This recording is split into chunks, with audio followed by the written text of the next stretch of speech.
At Quinnipiac, we see more than a campus. We see a community built to ignite passions. We see more than a degree. We see the careers of tomorrow. We see more than a student. We see someone destined to make an impact. Hello, my little PogChamps, and welcome back to EGF Season 3, Week 3 of the Grab coming to you live from here in the comforts of my own home with Fang as we commentate St. Peter's University going up against Quinnipiac. Sean, Fan Ines, how are you doing today? I'm doing great, Dara. Thanks for asking. We're here with these two schools right here, ready to see a bloodbath unfold before us. Quinnipiac having some very stacked players. I'm not too familiar with U of South Alabama, but you know, we're this deep in the season already. Some teams gotta be making their mark out here right now. Just looking at this roster, they're very new. Actually, this is actually their first season here, but I've heard they've got some good players. I'm out of my mind right now. Why did I look at the wrong thing? I'm looking at the next block. Never mind. Just delete me. Get me off the setup. I'm out of here. Goodbye. So it seems like we have Crystal Rose, the hero, going up against Sky, the Captain Falcon. So I feel like, honestly, this is a really good matchup with Captain Falcon. Also, Sky starting to get a little bit mixy with it, getting like a jab block with the knee. Okay, sure. They did Raptor boost after that. That might have been insane. There might have been some potential for a really crazy play right there. But either way, I don't think we've seen Crystal Rose yet from Quinnipiac's roster. Probably a new player they're just trying out this week around. Up against Sky, who we've seen very frequently here on this stream. I feel like we've gotten St. Peter's actually all 3 weeks that I've been here, which has been pretty crazy. So we're going to see what Sky has in the tank for this week, what kind of adjustments they've made from last week. Very curious. What I really like from Sky is that they're really mixing up a lot of their approaches thus far, right? Like not always jumping in the same way, really getting creative with how they want to maneuver around some of the battlefield platforms. But that dash attack was really bold, and speaking of bold options, going for the down smash out of shield to punish that. Not sure if that was the right choice. Ooh boy. And I'm liking how cautious Sky has been playing so far, just locking in the shield as soon as they don't do anything safe. Hero is really, really unpredictable at times. We haven't been seeing too many spells out of Crystal Rose so far, and I just think that's because Sky has been Keeps rushing them down. aggressive. How do you actually have the time to pull out any spells when you have Captain Falcon with amazing ground speed and phenomenal jump-ins? How do you actually do that? And the answer is you don't. Crystal Rose that time jumping in a little bit too aggressively. This should be the ledge trap for Sky right now. Oh boy. Oh. This guy's trying to find his kill, but these guys are whiffing grabs quite a bit.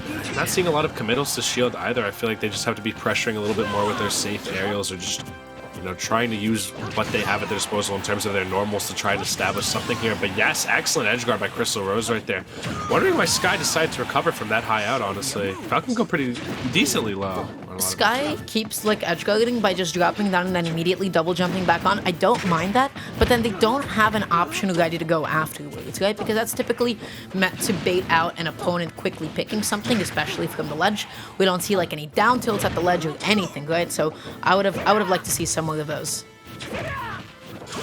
Likewise, we're not really seeing lots of like crazy out of shield punishes too. We're not seeing lots of downers. This could be huge, but he misses. No crit on that one right there. Probably could have afforded to charge it for at least a little bit right there. At least getting themselves some stage control in Crystal Rose. Oh my gosh. I don't fully disagree with the choice to go for Hatchet Man there, because if you were to ask me, does that hit below the ledge, I would tell you I have no idea, and I'm not trying to find out. So either way, that was actually a pretty good button for Crystal Rose to get away with pressing. One thing I want to see Sky doing is when Crystal Rose is trapped on these platforms, using Up B a bit, if they decide to linger on the platforms. Up B is such a deceptively fast command grab in dealing with situations where opponents are forced to either shield on the ledge or just shielding in general, as we see Sky takes that. They're listening. They're listening in to me. I don't think the DI on that up B might have been necessarily the best, but now Sky just waiting to get back onto the stage. Neutral getting at the perfect time, just barely getting past the thwack. And now just looking for this big opening. Gets the back here, but only the late hit. So not going to get too much off of it quite yet. Okay, we're seeing a little bit of a combo start up here from Sky. Thought they were going to use that platform to extend the combo, but actually getting so much damage right here. Oh my god, these down airs. Doesn't stop. It doesn't stop. And Sky wanted to go for something else, but maybe getting a little bit too greedy there, maybe pressing a little bit too late. I love the attempt nonetheless because look at all of this damage.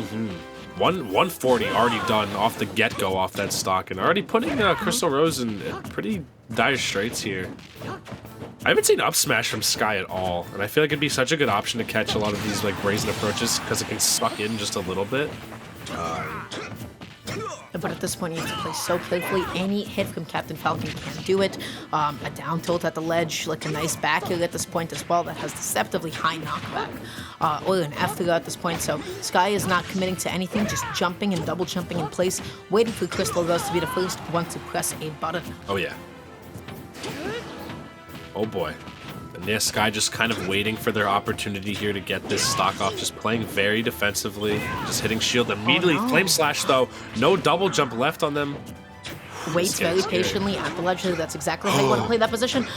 Oh my god, Sky keeps going for these knees at 160%. A little bit excessive because look at the nasty position they put themselves into now. They could have finished with up B like forever ago too. No Falcon kicks or anything. There we go. I swear I'm in their head. I swear they're listening and they're like, okay, I understand. In their head, run free. Run 3.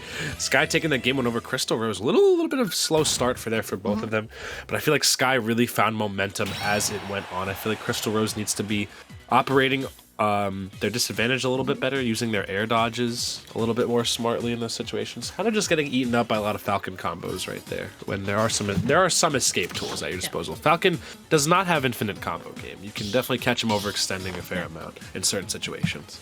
Captain Falcon, like, sometimes feels like when you're playing as him, like controlling a slippery snake. It's like, you know when you play Mario Kart and you have something with very little handling, but it has a lot of speed? That's exactly what Captain Falcon is, right? Because, like, his traction, especially on the ground, and his aerial acceleration are not the best. So even though he does have a lot of speed, once he does get there, it's very difficult to try to shift your momentum, to try to fade back. And I feel like Sky was struggling to connect some of the hits as a result. Maybe not 100% comfortable with some of Falcon's movement, some of their jumping, some of their back air spacing. They need to slightly adjust the positions and the timings that they go for. It's true. Just finding out the appropriate time to really find your angle to attack here. Against Falcon, it's hard because he's charging at you with blistering speed. You know, he can really whiff punish you for a lot of errors that you're making. But there are ways to be evasive with Hero, and there are ways to get you out of these sketchy situations and using your normal spells. It just seemed like Crystal Rose was getting locked down a lot of that time. Yeah, absolutely. So going into the next game, Crystal Rose just needs to be able to get a little bit more space for themselves. Something else that I would love to see is more like Flame Slash at the ledge, instead of always going for Snooze and Thwack, which are really good options in their own right, but sometimes it's nice to throw in there, like a nice little spicy dissonant interval, something that can hit below the ledge, something that is quick, something that is frame 6, something that can just catch somebody off guard. So just by establishing that you can use it, menu dependent, of course, it'll make the opponent reconsider some of their ledge options, because everything that's guided was wait for menu, oh, snooze, oh, thwack, oh, whack, or something like that, and then they just like neutral got up, and then was able to go on with their day. But yeah, as they're gearing up, I think they're doing bans right now. We're seeing what stage is going to be up next for these two. It looks like we're going to be going to Battlefield out here for this game number 2, and that should be interesting, I gotta say. Yeah, I mean, I don't think it's even that bad of a stage for Hero, if anything. It does give Hero just enough space. I would have gone PS2. They didn't ban Pokemon Stadium 2. That seems like it would have been a really good stage for Hero, just by virtue of like, hey, I have a little tiny bit more grounded space. They did? They banned Town and PS2. Am I in the wrong caster channel? No, they banned Smashville, No, Small Battlefield, and never mind. Yoshi's. I'm at the wrong part of the message. I dropped the ball. You I did, was but looking you at were their right on initial Battlefield. ban. Hey, I guess You're we're absolutely going right on to Battlefield. We're back. got We're it. out here. Yeah. So we're going right back to where we started then for this set. And we've got Mona Pizza. Oh my goodness. Sky. 75% right off the top. Oh my goodness. The power of Mona Pizza. flowing through Sky right now. And Sky has been so explosive this set already with their advantage. Just knowing when they can keep up airing or when Crystal Rose has been deciding to counter swing in a lot of these instances. I feel like a lot of their punish game could be just slightly more optimized, but I feel like they're doing such a fantastic job of racking damage up already. The low percent conversions are so solid as is. Has an interesting idea that with F smash is a little bit too slow. You can once again just opt for things that are really quick, get them off stage. That time, good DI on up B. Look at that dash dancing. Look at that delicious dash dancing. And gets the... okay, sure. Next stock. Falcon's initial dash is so goofy looking that the dash dancing just looks absolutely absurd. I feel like more so with him than any other character in this game. He has the funkiest like initial dash because of like how far he like extends his back legs and everything. He's oh my goodness, Sky is fishing for these nail one knees. You know that they want it, but going for like a tomahawk jab or like a tomahawk grab in positions that you typically go for like a nail one is a really good mix-up to catch your opponent off guard. Oh boy. All right, not opting to throw Sky off stage. I feel like you want to get Falcon off stage as much as possible. You know, his recovery while having that command grab on it is a little susceptible to getting edge guarded, especially for characters like Hero that can afford to go off stage just a little bit. But Sky taking that stock clean off Crystal Rose right there. And we're on the verge of a potential 3-stock if Crystal Rose doesn't clean it up right here. Who does not get that second neutral, did not properly compensate for the distance, for the DI and weight. Either way, that's going to be another down throw. Tries to go for an up air, but wow. Okay, sure. Oh, I thought we were going to see a knee or something there off that single hit, but man, Sky is completely in the driver's seat right now. Actually going to manage to tech that online, which is actually insane. Unheard of tech. Okay, you know what? A stock is a stock. Even in such a fashion, why not? Crystal goes. Getting back to the stage successfully. Sky now has them stuck in the corner. One good down tilt, one good down smash, but facing the other direction, and that would have been able to do it. This is so scary. Trying to go for the 2-frame dare right there, but Sky, again, complete control right now. It just seems like Falcon's speed is just a little too overwhelming for Crystal Rose. They really just can't find any sort of counterplay. The JV3 right there to cap off this first set right here for Sky. Really, really good gameplay adjustment that game 2, honestly. They got even better from where they were in game 1. So something I would like to note that I really do feel like Crystal Rose could have implemented into their play is very simple. Jab. The Hero has one of the most absurd and interesting like jab 1-2s in the game because of like the unreactable mixes, especially on Wi-Fi that it offers. It is Hero's one of only like grounded viable options. It's fairly disjointed. It is a very solid jab. It is pretty much an exceptional jab all around the board. I feel like when it comes to keeping Captain Falcon away, the only option that Crystal Rose banked on was jumping away and going for side B, instead of just planting your feet and jabbing, or sometimes spot dodging and jabbing, or an up tilt here and there, which are important grounded tools. With a character like Hero, I feel like it's very easy to get preoccupied with falling aerials and specials, but you gotta get comfortable with those grounded options as well. And well said, Nara. Honestly, that was a really good piece of analysis. I hope that they do follow that to there. A lot of the whole point of playing at this level and the point of us being here as pretty high level commentators, trying to sound as humble as I can. Trying to sound as humble as I can. My ego through the roof, man. That's it. My entire self-image exploded in the moment. Boy. But no. We both compete for a number of We do play this game quite frequently. We both watch. I am the vampire. We both watch a lot of Smash, right? And this just like comes from a place of like, hey, I like seeing people improve. We both like seeing people improve. But yes, with that being said, we're going to see you guys in just a couple of minutes as we cut to a quick little break as St. Peter's figures out who the next, player is going to be. So don't go anywhere quite yet, and we'll see you in a bit.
Alrighty, my little pug champs, we are back with Quinnipiac going up against St. Peter's University. We got Mr. Purple and Bright and Early going up against one another respectively. Is this a button check?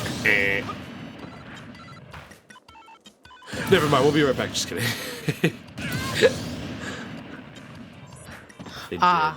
So they meant to go to town and city. It happens sometimes. town. We do a little goof on occasion. It be that way. Little Alrighty. whoopsie, little oingo boingo happening out here. Yes. Little yoinky splinky curry. We're gonna be going to town. We got Ness and Roy in this matchup. A matchup that's actually not that bad for Ness at all in terms of how sorties goes. What are your thoughts? I think it's even, if not slightly advantageous for Ness. And allow me to explain exactly why. I feel like Ness's advantage state against Roy and Krum both almost always lead to them being put off stage. And Ness's recovery, comparatively to Roy's recovery, is far less exploitable. I feel like Ness's ledge trapping, especially when it comes to like catching like a lot of ledge options that come from Roy, when it comes to getting yo-yos, when it comes to just getting out there, throwing out a button, Ness can obliterate and melt those stocks just as easily, if not more so, than Roy can. The biggest challenge for Ness is playing the right space where you can dash back and properly whiff punish them through jumping in, and also getting a lot of jump callouts. I agree with the preceding analysis that Duramgar has just thrown directly at each and every viewer. Holy moly! That's why you don't air dodge in there. You don't press roll at the ledge. Yeah, Beautiful sure. stuff for Mr. Purple. Closing it out. That is a sweet spot PK fire. I like the idea to go through like a double jump neutral there. That became like a short hop now, just in case, but wow. Okay.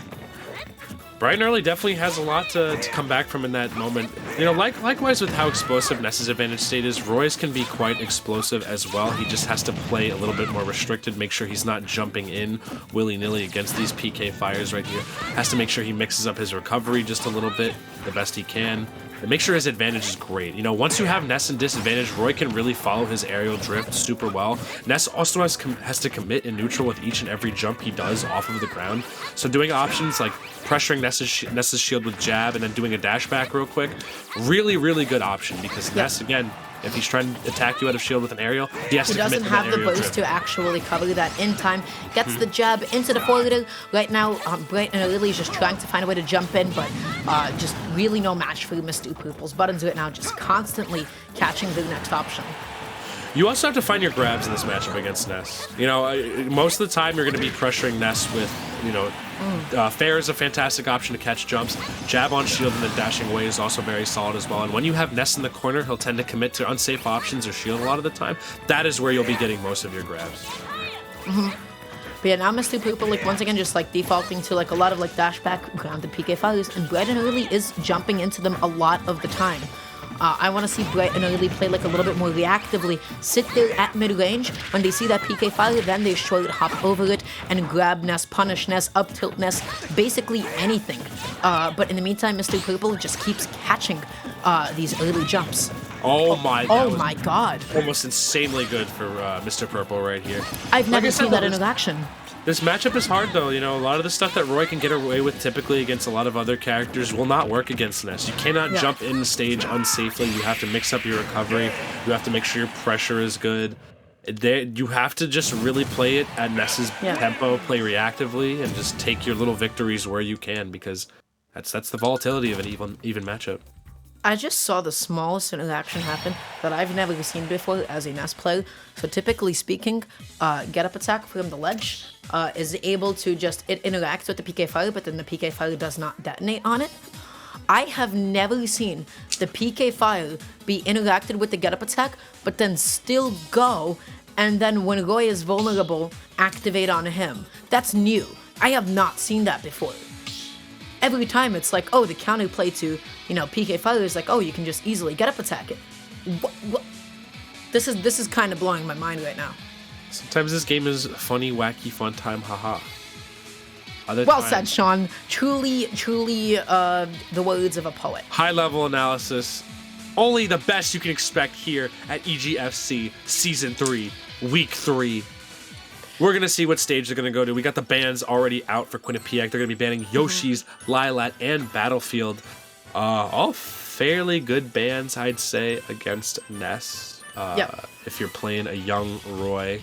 Battlefield, interesting one, though. I feel like Battlefield, Roy can get lots of good advantage and juggle a lot of the time. But it's Battlefield, and it's Ness. Battlefield. This is a personal thing. But as Ness, I love Battlefield. I love moving around it. I love circle camping on it. I love double jump, cancel, PK fire off of those side platforms. That stage is quite delicious for Ness.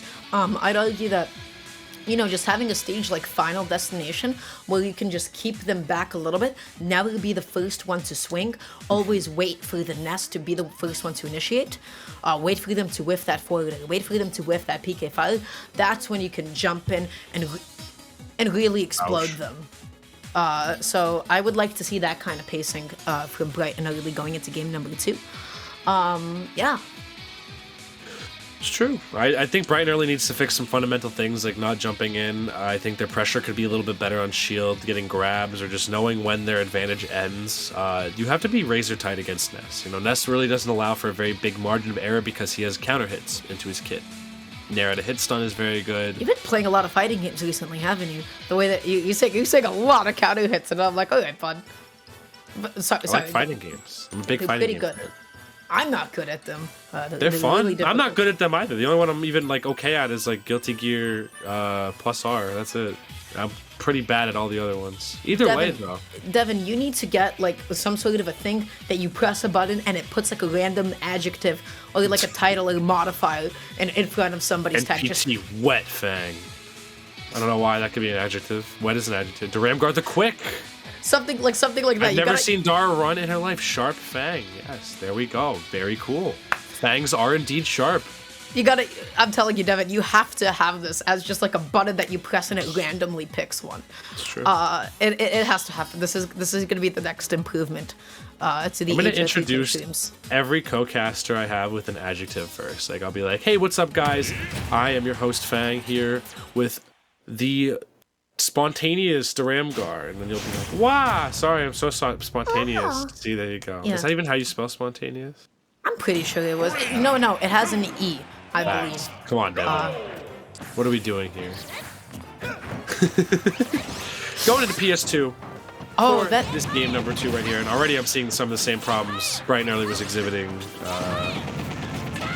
Oh my goodness. And already a 0 to death within the first 15 seconds. Bright and Early just getting caught in all of these grounded PK fires, almost jumping into that one again. Something I would love to note for Mr. Purple that I love, they're not going for a lot of unnecessary low percent double forwarders. They know that they're just going to go for a double jump neutral to reset. Oh my god. That's a mix-up. That is a good mix-up right there, honestly. That was so smart. Yeah, a lot of Ness players will do, double fair to really eke out that damage, but if you do one, a lot of players don't know what to do after that. It's low percent. You can land and shield. Going for double jump neutral is the safest option and the most difficult to punish afterwards. Oh my goodness. Oh gosh. All right, yeah, I like the safe damage from Mr. Purple right now. Is this game almost over already? I cannot believe that. Bright and Early needs to start, playing a little bit more safely. They're getting caught by these PK fires, which can be a little hard to get out from because Roy is a fast faller. But you also should be able to shield PK fire a little bit easier if you get out of it. If you're we'll talk a little bit about PK fire counter play after this. This is looking like Mr. Purple's game right now. They're controlling the pace. They're hitting Bright and Early every single step of the way. Gets the forwarder, gets them off stage, catches the jump back on, and into the up smash. Mr. Purple had a place to be. They were just like, yeah, man, in and out, clock in, clock homework out. Due at 12 a.m. I gotta get out of here, dude. Yeah. I gotta get this done. Okay. Oh my god. Sean, let's talk about how to actually get out of PK fire as fast as possible. I got you. Ready? Not just hold out. It's not that simple. And I want to talk about this a little bit. So, here's the thing. Or this. Yes, but... You can even do this. And air dodge out, even though it's bad. There is one very important thing about PK fire that people forget. First, you can't SDI the multi-hit. So some people try to do that. No, you can only do that for aerial PK fire. If you get hit by grounded PK fire, okay, you can SDI the first hit only, but that's very difficult to react to. So you should be holding out from the beginning. However, there is something really important to note. you need to know whether or not your character has really good grounded acceleration or traction, or they have really, really good aerial acceleration. And I'm going to tell you why. Well, like a really good initial dash. And the reason for that is because you're not actually DIing it. You can't DI a move that doesn't send you into tumble. What you're trying to do is drift out of it. If you're a character that's a fast faller and is getting constantly pushed to the ground, then you want to be holding down and away so that you're able to walk out of it. If you're somebody like Yoshi, for instance, you want to hold up and away because Yoshi has really good aerial acceleration, and by drifting slightly upwards like that in between the multi-hits of the PK fire, that is how you fully escape it. Knowing your character's best mobility properties, that's how you escape it. If you're Ness, for example, and you get hit with PK fire, Ness has really good aerial acceleration, so you want to hold up and away to be able to drift out of it rather than trying to walk out of it. And that's how you deal with PK fire gamers. It's a little bit of thinking. It's a little bit complicated. It's a little bit more complicated than it seems, but you just need to know how to get out of it for your character and your character only.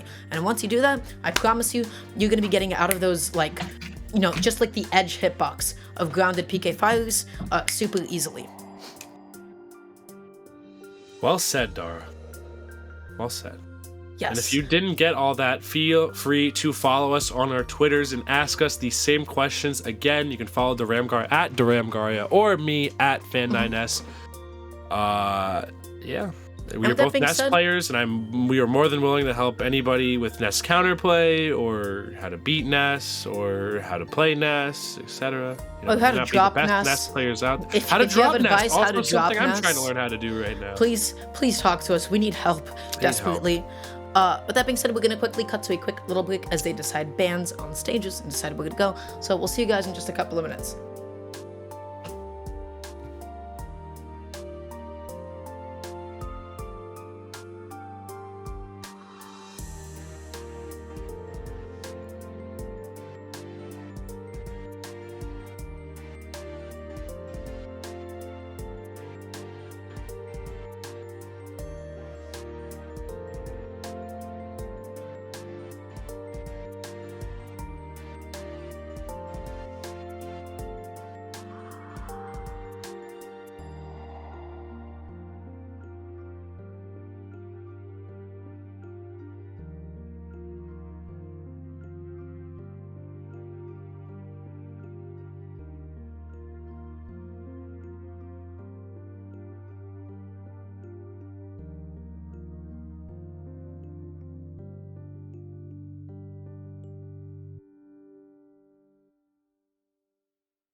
Alrighty, my little pug champs, once again, we are back with St. Peter University going up against Quinnipiac. This time around, we have Cuffy representing St. Peter's going up against Bako representing Quinnipiac. So if I do remember correctly, Bako is going to be a show. Yes, and Cuffy is going to be a DDD. So this matchup is bad. Horrible. It's bad. Awful. Terrible. Disgusting. Atrocious. Get him out of here. No, this is, okay, as a DDD player, this is a little bit tough. But Cuffy's starting this off pretty strong with a jump call out like that. But the shield actually making it a little bit more difficult through the win box of Inhale to connect. Interesting. That's a really interesting property. I mean, it does make Shulk a bit heavier, so probably a little bit more difficult to drag Shulk in. And also give it his size. You know, probably changes the distance properties or something like that. I don't know. I'm not a game designer. Either way, Bako finally finding their way up, but, you know, Cuffy not doing too poorly so far. You know, and any hit you can get on Shulk is a small victory you should be proud of as DDD. It's not easy, yeah, no. DDD struggles to win neutral interactions. It says when you have somebody constantly jumping at you and swinging, it's even more so difficult. So now Cuffy getting the jump call at that time around, but getting the F smash countered. All that Cuffy needed to do was just hold onto it for a second longer, just really be patient with it, but good stuff to Bako. Yeah, Bako doing a pretty good job so far, although going to be sticking a little bit of an SD right there, but if I'm Cuffy, I'm popping off over that. You will take every stock you can get, especially in situations like this. I'm already loving how Cuffy has been deciding to trade and land with Bako. So that get-up attack is crazy. Bako not snapping the ledge though, I wonder if it was like the post-hit like lockout, because there is like a slight window after you do get hit. I believe it's whatever the number of 55 frames. Something like that, yeah. And it seems like Bako was fully comfortable, like intent on snapping to it, but then they were just inside of that window. Oh my god, really good recovery right there from Cuffy. Bako charging up for that F smash, but does have a little bit slow startup, so not being able to get it out too quickly. And this is where Shulk really wants every character on the roster. Yep, there you go, classic. If Floral's still watching the stream, that is how you do it. Can't go through timing mix-ups when you have a clock ticking against you at high percent. So at that point, Bako just basically covered everything that Cuffy could have gone for, such as the nature of being at ledge for a certain amount of time, such as the nature of being ledge trapped by Shulk. But now, Bako getting back to stage so aggressively. Oh my. Oh my. Oh my, indeed. Oh my. All right, Cuffy looking pretty good right here still. Shield coming out. Going to be giving Bako a second lease on life right here, so he can maybe afford to get some interactions out. I love that, just letting the whole thing come out, getting that grab, and that is so unfortunate. Yeah, Smash Art. You know, makes cleaning up heavies a breeze, given just how it boosts the knockback on pretty much all of Shulk's moves. So you gotta be careful when you're covering. Shulk is just able to force his way into situations that DDD would normally be able to, or most characters would normally be able to get hit by DDD when they're trying to jump back to stage against him. Shulk can just plow right through it. Hey, Dep, why these adjectives? Are these randomly generated? These were randomly generated. Okay, I love that. That's amazing. Okay, sorry, I had to just make a note of that really quick, just make sure we're all on the same page there. Okay, so yeah, okay. At the end of the day, it is Shulk DDD. You don't get to press Guido. You don't, right. Because Shulk is constantly jumping in with Guido, with neutral, putting out a hitbox that slaps Guido right back at you. It's a little bit difficult to get jump callouts. You don't have a lot of mobility. It's tough. So it really comes down to outplaying your opponent and like picking up on every single last one of their habits to make this doable. Because it ain't easy being DDD. It ain't easy being cheesy. And boy, DDD. My boy's cheesy. I feel like Cuffy has to really reel it back in and just start using more of DDD's more fundamental tools. It can be so hard in a matchup like Shulk where DDD's jumps are pretty slow and his aerial drift doesn't carry him too far, so Shulk can really snipe him out of the air pretty quickly. I feel like he's just got to stop the bleeding the best he can. You know, sometimes in this format where the double blinds occur, you get matchupped, and sometimes your stronger players, you know, aren't able to come to the rescue too quickly. But here we go, we're going into it. Quinnipiac might be potentially going up 2-1 here in this crew battle. So St. Peter's, Cuffy gonna have to make something happen. But look at how dominant of a lead Cuffy was able to get for themselves on a stage like Smashville. You can quickly smother the space, already at 105%, but that jump out goes insane, but not insane enough to be able to get back onto the stage. 2 flaming with dash attack. Oh, Well, buddy, it feels as good to hit as it looks. It's very active as well, so it's a very, very good two-framing tool on recoveries that are taking a long time. If you've got a good amount of setup time, just use that move, please, to two-frame. Yep. It will hit almost every single time. If you're edge guarding Fox, they should be dead. If you're edge guarding Falco, they should be dead. If you're edge guarding Wolf, they should be dead. Similarly, Edge with guarding Shell, Nest, they should be dead. no, I disagree. I get hit by every dash attack when I'm recovering without me against this character. Stall more. But yeah, that being said, Coffee quickly attaining a quick lead for themselves. That means they can now play back. They can play a little bit patiently. But wow. Oh Okay. my! What a bodacious read right there by Baco, and that's going to I be don't even finding know them what in a bit of bodacious trouble means. right there. Honestly, neither do I. I just threw the word out because it sounds cool. Either way. Cuffy doing a fantastic job of sharking these landings right here, and oh my god, Cuffy. Yeah, Mr. Purple has, Baco has just not been landing a little bit too safely this entire game so far. But look at this advantage, 37% now stuck at the ledge. Cuffy, trying to mix up Baco just a little tiny bit. The bodacious actually means admirable. I would not call that read admirable, so I retract my previous statement on Baco with that read. Thank you for clarifying, Sean. I'm wanted glad. to right the wrongs, you know. Full hopping like that, I agree with that, because if you don't have like an immediate like out of shield option present, sometimes all you need to do is full hop, reposition, and wait for your opponent to whiff while they're like a little bit too lost in the sauce. So this is definitely within the realm of doability for Baco to make a comeback on. All he does is have to just snipe one of these edge guards correctly, but not if you're getting counter edge guarded right there. Cuffy taking that game too. Yeah. You gotta get back to stage. You gotta hold your losses. You gotta follow DDD. If you whiff, then you gotta accept your consequences. So a little bit unfortunate for Baco there. I do think going to Smashville was an excellent, nice and spicy little stage choice. Going into the next one though, when you don't have the stages to your advantage, I'm losing my mind at these adjectives. That was a bodacious counter pick by Cuffy right there. Really, really admirable, really attractive, really good right there. Sean? You saw how much Cuffy was controlling the airspace a lot of the time right there. A lot of habits and spot dodges got called out by he got called out by 2 dash attack star. He exploded. Yeah. He was gone. Cuffy also counter edge guarded, having the proper know-how to just fade out just far enough out of Shulk's range to be comfortable. Cuffy played that immaculately. Yep. The biggest thing about DDD, especially a Shulk, is just getting close enough to the point that you can smother them like a little pork chop with your buttons. Like, we're talking... Why are you looking so concerned? Like, a little bit of gravy. We're talking forwarders and F tilts and down tilts, especially on shield, just preventing Guardo from actually being in play. I feel like it was Cuffy that was constantly getting the first hit, and Baco really didn't have enough space for themselves, just to be able to, like, jump in cleanly or dash back and get a whiff punish. Going to a bigger stage, I think, is going to be the right move. And small battlefield definitely fits the bill.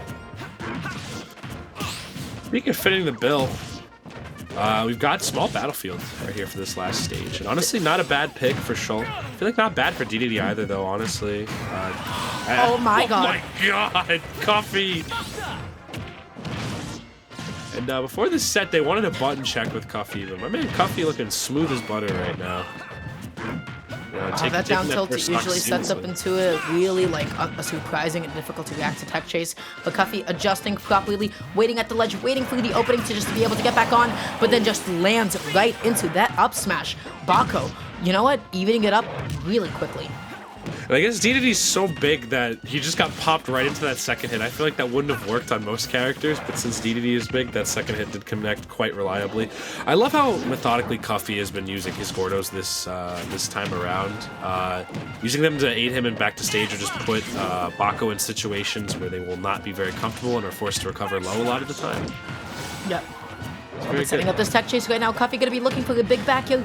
Gets Baco off stage, and I believe no double jump to the name, but going for shield out there was so smart. Ooh. And as Cuffy lands a little bit unsafely right into Baco's F smash, that's gonna be the stock. One cardinal sin that you can get wrapped up in when you have a lot of momentum is getting too lost in this. I cannot believe that hit. Getting too lost in the sauce and trying to land aggressively when you have a sizable lead. Yeah. You have to watch out for that in matchups like this because you have to play as methodically and safely as you can in matchups that are often disadvantageous for you.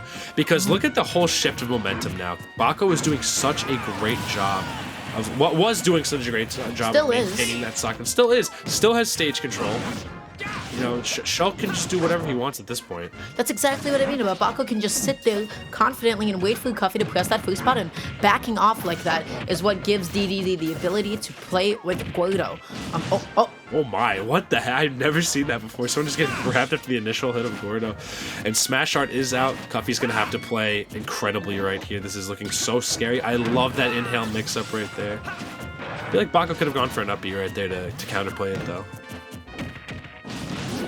Really patient neutral there, just going for like a very gentle grab, holding onto the stage, looking to get that forward air. I'm surprised the back hit didn't connect. It's possible Bako fast fell a little tiny bit too quickly. I like that Cuffy also didn't re-grab the ledge with that one. It was super ambiguous as to what they were going for, because if they did, that would have been, you know, a re-grab. All right, this is going to be some stage control for Cuffy right here. Getting that Gordo off and missed the eye right there on Bako, and Cuffy taking the set against all odds in terms of this matchup. Really, really smart play from Cuffy. I think we saw Bako start to crack a little bit as that game started to dwell into the later percents and later stocks. It kind of came back to, like, again, like, I feel like a little bit towards the end of that set, I feel like Bako started respecting DDD a little bit too much more and more. Hey, like having DDD at ledge and then backing off and running to the other side of the stage gives DDD the opening that he needs to be able to play with Gordo, just to be able to get out there, just to be able to swing cleanly again and catch your jumps. The goal is just to be able to keep that mid-range against DDD where he does not have the buttons to, do anything against you. But with that being said, we are going to go ahead and once again cut to a quick little break as we wait for, another match to be ready for us to play. So stay tuned.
Hello, all you little sussy bakas back at home. I am Duramga coming to you live with my beautiful co-caster, Fan 9S, with once again St. Peter University going up against Quinnipiac. We got Big Kill representing St. Peter's and Grit from Quinnipiac. Yeah. Periodic Duramga. Comes and goes. Comes and goes. Unfortunately, queued for a little bit. Yeah. We got St. Peter's and Quinnipiac getting back into it with an excellent set from Cuffy, putting St. Peter's back there. I know Quinnipiac is one of the schools to watch out for this semester. They're going to be getting Big Kill versus Grit. And, Okay. We're hopping right into it. Oh my, we got Byleth versus Bowser Jr. Not a matchup I'm too keen on seeing, but we've been seeing lots of Byleth play lately. I think people have started getting a lot more hope in this character, given that the best dang player in the world has this character as their main at this time. But do not sleep on Junior. This character has such solid early Look at damage Grit's output. advantage state. Look at the combo game already. 80% onto the board. Mecha Koopa in hand. Gets the... Oh. Whoa. They're already firing guns blazing already. This advantage has been fantastic from Grit so far. Really, Byleth a little slower than a lot of the casts in terms of ground speed. Junior can keep up with that really well, and my god, what a first stock from Grit. That would have covered spot dodge. That would have covered it actually hitting. That was just incredible option coverage on their behalf. Look at these conversions. Grit, who are you? Where'd you come from? This is like a big leap from where we saw Grit last week too. Saw Grit play last week. They did all right. Pretty good job. This week they are taking no prisoners. As Big Kill is already on pretty high percent the second stock right here. Wow, Grit's setup, Grit's option coverage, Grit's execution has been fantastic. Like look at those reverse up airs. Those raw up airs are like, that is not an easy input to get, especially with as precise as you have to be with that up air, given how small it is. Mecha Koopa in hand, tries to maybe go for like a shield break with that one, just keeps on getting the side B over and over. I like the idea there, but maybe just like holding onto the multi-jab would have been the best choice. The Mecha Koopa would have came through anyway, so I mean, you could have just gotten some more additional damage. I also love the mix-up with the jumps here, man. Big Kill. Gonna have to find some answers here, because Grit is doing such a fantastic job of just staying evasive. We're on the verge of a 3-stock here. Such amazing platform movement as well, going for the big reverse Mecha Koopa. It's able to set up. The boy came back. Now look at this 50% and climbing. It's always entertaining to see good Junior play, because this character, really wacky, really fun, has one of the most interesting to look at movesets, I'd say, in all of Smash Bros, just given how everything revolves around the little clown cart.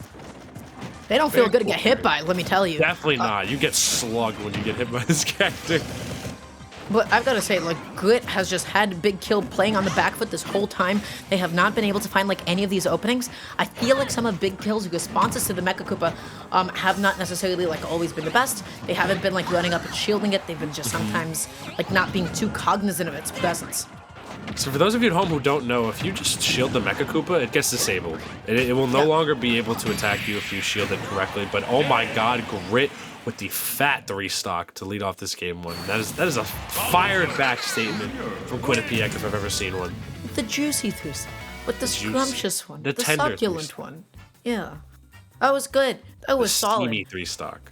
That was a really good play. I'm trying to really think about what Big Kill could have done better, but it just seems like every single thing every single little thing that Grit was going for just ended up connecting. All of their setups, their combo game, and their advantage and their execution, on point. They barely missed anything. They got everything that they needed to. The low percent combos, the mid percent, like Mecha Koopa into forwarders and back airs, maybe only letting a couple of slip by. That is how you play Bowser Jr. That's exactly what you got to do. That was awesome.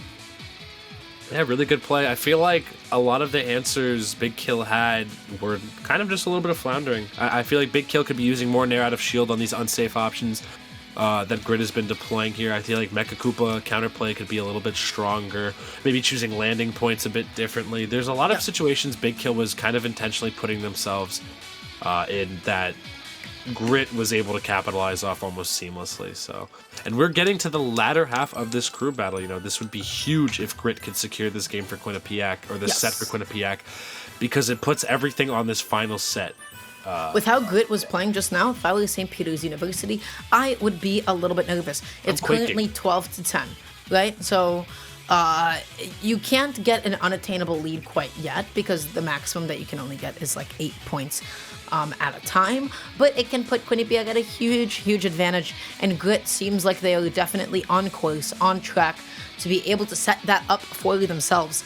So taking a quick little look at the SSBU captain channel from Quinnipiac, we're going to be seeing bans to Battlefield, Lilat, and Yoshi's. I don't know why.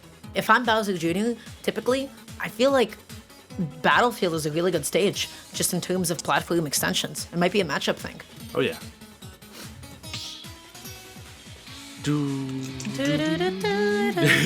It's so catchy. Yeah. No matter how many times we listen to it, it'll never get old for us. True. So they're about to get into it. I hope so, at least. Seems like their bans and strikes are going quite well at this point. Guys, thank you so much again for watching. If you want to support the technical director of this stream, you can follow at House of 3000 on Twitter. If you just watched SmashCon, that was all Devin, our lovely technical director. He did everything. He ran the tournament. He streamed it. He played in it. He did everything. He built the building from the ground up, put in the carpeting himself. He did it all. Yeah, but that being said, we're going to be going to Smashville. It's going to be, once again, Bowser Jr. Byleth. I don't agree with the stage choice. I don't think so either. I think the stage actually gives Bowser Jr. more variety in his movement right here. Just, you know, you can kind of relinquish a lot of control to side B to get easy whiff punishes a lot of the time, and it doesn't really give Byleth the space she needs to really 60? keep 66? Oh, yeah. That's 74. Bowser Jr. That's Bowser Jr. That's his advantage stage.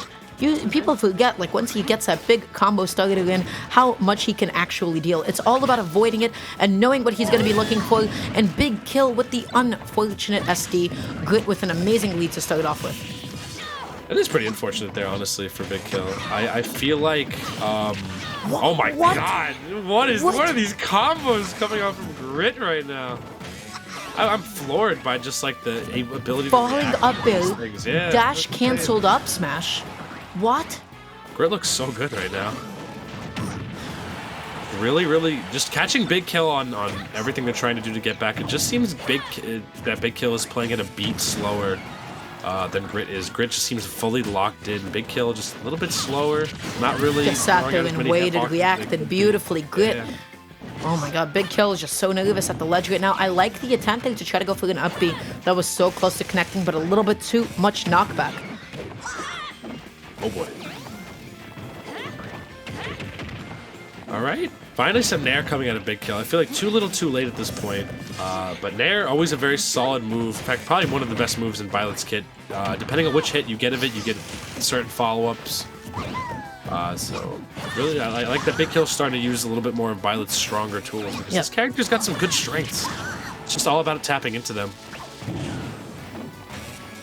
Was playing really patiently this time around, but once again, Grit just like not committing to anything quite yet. I like the pace at which you're opting to go for these defensive options, almost finding the up B into the back here. Grit, relax.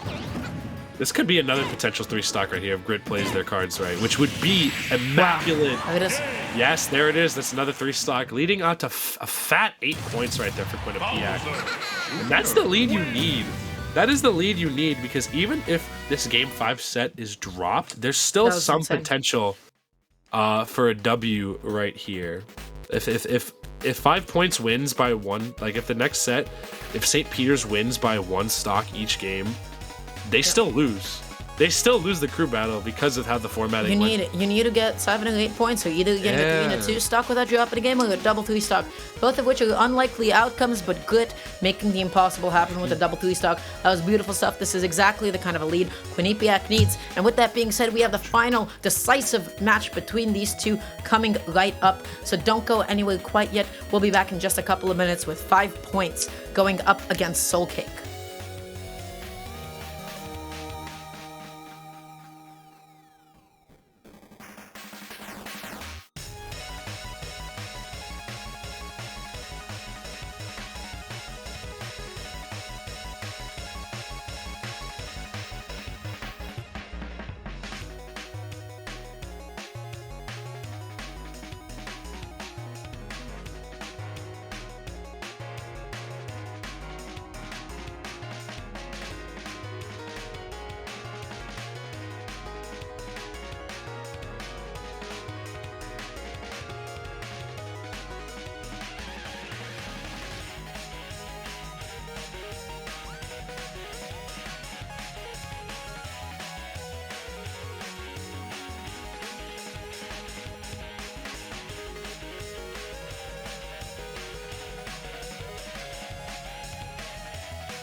Alrighty, video gamers, we are back with potentially, well, with the final set between these two schools together. We got 5 points representing St. Peter's University going up against Soul Cake Live. So from what I recall, I believe Soul Cake is going to be a Sonic player, and 5 points is going to be...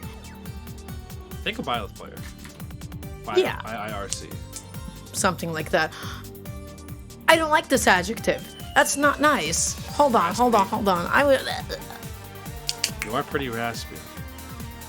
You know, man, I'm out of here. GG's, everybody. I had a great time casting with y'all tonight. I will not take this kind of slander anymore because this is absolutely ridiculous. I'm dreaming of a better time. Thank you, Devin. I appreciate it. A better time in which St. Peter's can make this. Is that comeback. what wistful means? I haven't looked up the definition of it. I don't even know what wistful. Having or showing a feeling of vague or regretful longing. I'm longing for this comeback. Maybe not regretful, but I'm longing for this comeback right here. But 5 points has a lot of work to do at this juncture. And oh my god, we got some Banjo and A barrage. Oh a barrage. my An God. actual onslaught. I have never seen Banjo produce so many. That's insane. Where do they come from? Kazooie, what are you doing? What's going on in that backpack? We need answers. There's no way Kazooie could produce that many. It just, they must have like a carton of eggs. What you It's doing? Just go to the grocery store right before the set. Yeah, we need a little backup here. Alright, sure, within 30 seconds, taking a first stock with a goal lead with the F smash as 5 points gets a little bit too greedy. Getting back onto the stage. Beautiful punish. You typically don't have enough time for the dash grab, so your quickest dash attack is usually the best choice. I now? don't know how Soul Cake already got rid of all 5 things in one way. We mash. We move. We move. So, if 5 points does drop this next stock, that is the end of the crew battle. Mathematically, I believe. Yes. They need 7 points to make it back, 2 for a set win, so that's a total of 5 stocks that need to be retained from 5 points this entire time. So 5 points needs to play out of their mind if they want to win this over Quinnipiac. Why does Banjo make such human noises when he looks like that? He's a like, big- oh. It It's a doesn't make man in a sense. bear suit. It's obvious. He's wearing pants. Have you ever seen bears that wear pants before? You're right. There is no other explanation for There's no this. explanation. But yeah, so right now this stock is critical for 5 points right now. Is it impossible? Not really, but is it unlikely? Absolutely. Still getting the whiff punish on that crossed up Wonder Wing right there. This is so dangerous, but that multi-jab is going to be so big. You got to be patient on your ledge trap. You got to be careful of the Wonder Wing, and wow, what a snipe. I'm liking these arrows too, because they aren't very committal. These F smashes are a little bit, however, Yo. down smash is going to be taking off that stock from Soul Cake right here, and that's the crew battle. That's it. That's the stock. Even if Soul Cake drops all of these next few stocks, there's no way mathematically that St. Peter's can win this crew battle at this point, just given how big the lead grid that grid gave Quinnipiac earlier on. Wow, and catching the startup of the Wonder Wing itself, I gotta say 5 points is doing so well. It is a tragedy that they're coming in so late into the crew battle. Almost getting the neutral beat right there. Just what we ball. Oh my god! No way! I can't believe it. That was highway robbery. That was so right funny. there from Soul That was the Cake. funniest Wonder Wing I've ever seen, actually. And that caught because the tether was way too high It was a 2-frame, I believe. Well, it was either just like catching. First of all, caught the. You still have a hurt box when you're tethering back to ledge, but if you do it from too high, you get swung upward before you go down. So the Wondering, I think, definitely caught that. It either caught that or at least caught like the 2-frame animation, because either way, wow, they exploded when you're at the edge of the stage, and it's the startup of Wondering too. You just take so much knockback. That was a tragedy. That was highway robbery, because that really looked like it should have been 5 points game. But either way, I feel like 5 points played really, really well. They played evasively. They sat in shield really patiently. They knew the range that they wanted to play at, and they didn't overextend. They just guessed wrong at the end. Yeah, that's quite unfortunate right there. Again, the crew battle is over. More points spilling into Quinnipiac's pot right there. Really unfortunate for St. Peter's, because I feel like they kept it really close this time around. But that's true. Our technical director makes a point that there actually is still some potential to make it back. It's just that it has to be a double 3 stock coming out of 5 points here, which is unlikely, almost difficult. Impossible. Kind of difficult unless you're playing like Grit was playing before. So I don't know. You just have to play perfectly, really not get hit by any stray Wonder Wings, which is almost impossible to do online on this game. And again, Soul Cake just opening off with this barrage. What do you do? If I was fighting this, I'd be like, damn, that does not feel too good. If I was Soul Cake, I would have also kept going. What motivation do you have to not keep going with that if it works? Why not? You know, if you get one hit successfully, it can also lead into other hits. I believe there's actual combos that you can do off of that move as well. They're just kind of tricky to hit.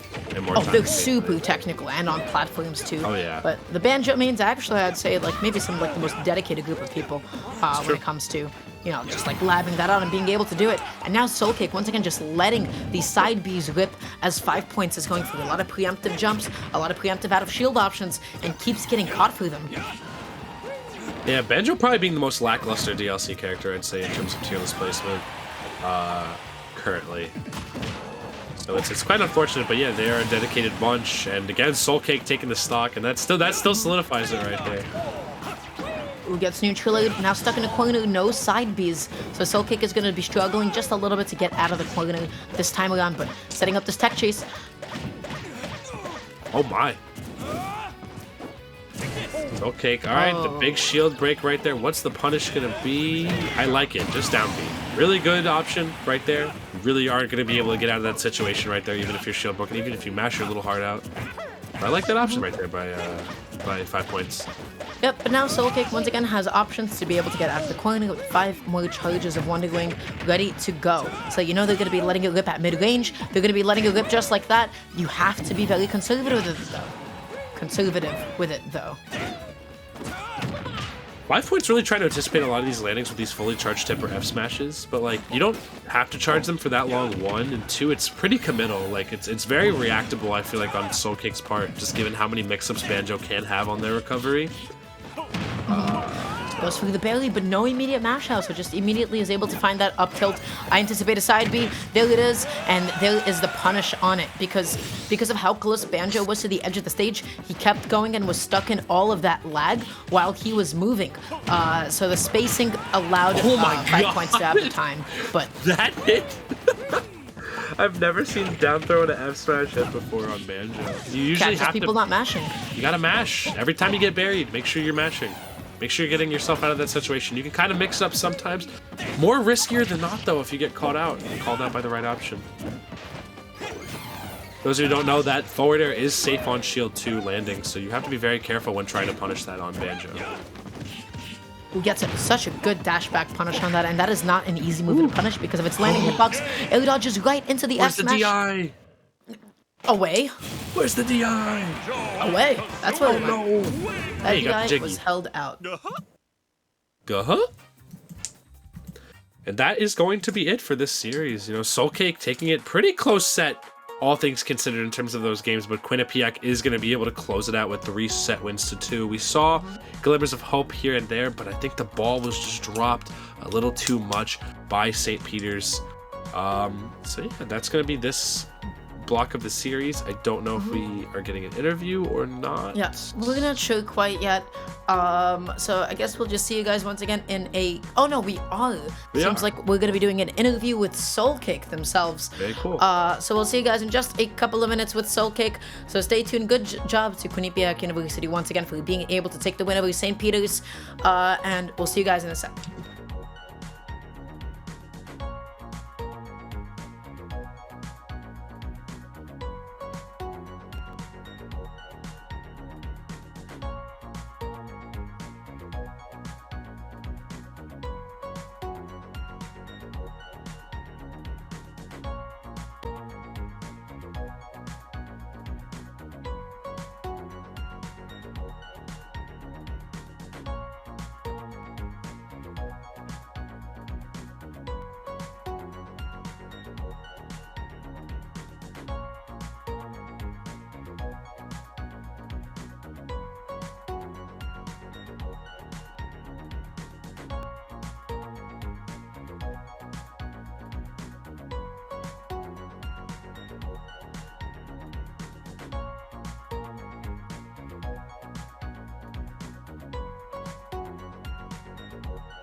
Alrighty gamers, and we are back. This time we have Soulkick representing Quinnipiac University. Soulkick, how are you doing today, my friend?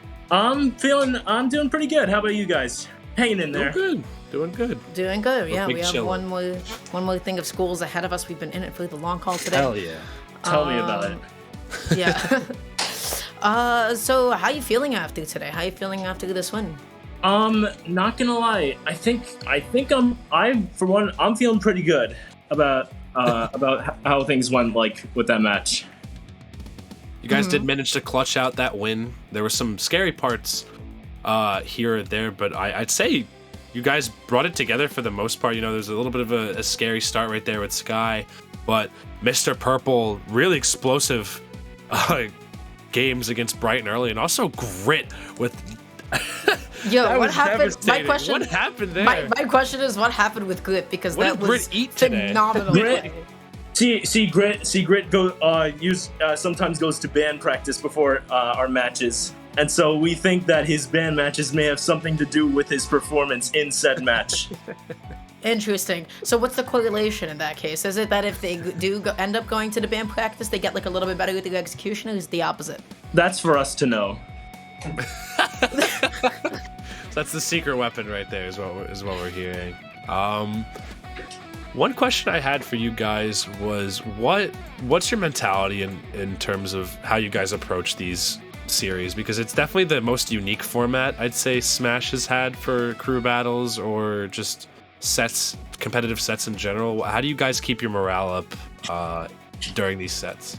So we always like get our entire group together and stuff. We go over, we look at our opponents. We see, okay, who have they played, who they struggle against maybe. We always try to go our best with like the characters that we experience. Like usually, I usually go Sonic, but I know like for me, I struggle with Sonic against the Byleth matchup. So I felt today, you know what? I feel like taking out Banjo. We'll take Banjo for a test drive and see what happens.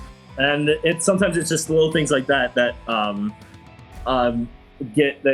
win it for us. But usually all of our players are always like phenomenal. Gotcha. Something I wanted to ask you, well, just like how the rest of your team is like feeling about it. Are there like any schools this year that you feel like are gonna pose like a bit of a challenge for you later on? Any players specifically, or are you guys like pretty confident that you'll be the ones taking first place? I feel like we're really keeping our eyes on Siena in particular, definitely, because we played them a bunch of times last year, season and got really close with them. So we're looking forward to getting another crack at them. I see. We'll go with that. Yeah. I guess also I wanted to ask, what are you guys like as a team doing to help improve, to help grow from last season? What are you guys like doing together to like continue progress as competitors? So we kind of said this in a previous week, but I can reiterate it. Some of us we're trying to get back into like our local scenes, doing a bunch of offline matches. So some of us are still kind of like getting the rust off of offline and transitioning that to online, because for some of us we feel like it just feels completely different when you're playing offline as opposed to online, because that's just how online games are. It's input delay, you gotta deal with it. We've been seeing that too. You've had I know I just saw Billy Shilly recently at SmashCon really putting in that work. Yes, he's very proud of how we did, and we couldn't be more proud of him. Hell yeah, that's awesome. Nice. I guess one final question I got for y'all is just gonna be like, any shout outs, anything that you'd like to mention while you're still here? I just want to shout out people in my family, mom and dad, Oscar especially. Thank you guys so much, and of course everyone in this very room. Yeah, woo! Hey, let's go. Love that. Hey, congratulations once again on the W for you guys. We'll be seeing you guys next week, hopefully, for another one back at it. Thank you so much for your time and for joining us here today, Soul Cake. We appreciate you. No problem. Thank you guys. Have a good one. Good luck with the rest of the season. And with that being said, we are going to transition into our final two schools for the evening. We got University of South Alabama going up against U Hawaii. So we'll see you guys in just a couple of minutes with that. So don't go anywhere quite yet. And have a good night, everybody.